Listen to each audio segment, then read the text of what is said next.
demande aux pratiquants qui sont devant nous de nous faire une confiance totale. Donc, la première des choses à construire avec les élèves, c'est effectivement cette confiance de façon à ce qu'ils puissent réellement se laisser aller.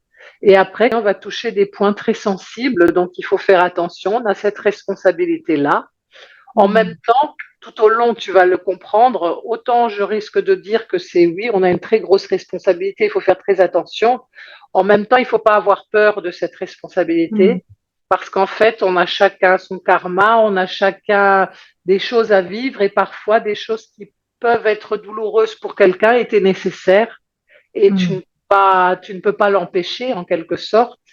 Et c'est là aussi que vient le yoga nidra. On va toucher des choses sensibles qui parfois vont être douloureuses pour certaines personnes.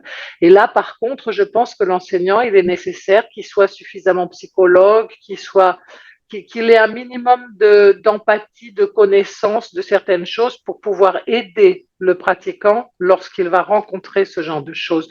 On n'est pas là pour ne pas que ça se passe, mais du coup, il faut savoir les gérer aussi.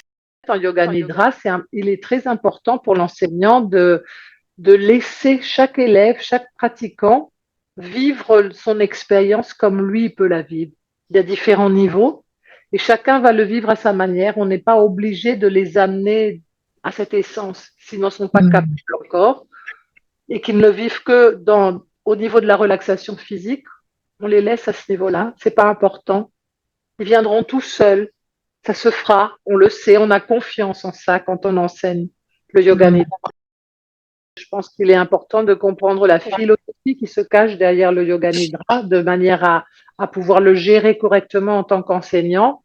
Le vrai maître de tout élève, c'est la vie. L'évolution personnelle est quelque chose qui doit être naturel, pas provoqué. C'est-à-dire que toutes les techniques existent pour aider la personne qui souhaite évoluer à évoluer plus vite et de façon plus consciente. Mais si tu commets une erreur, c'est pas un problème. On n'a pas besoin d'être parfait.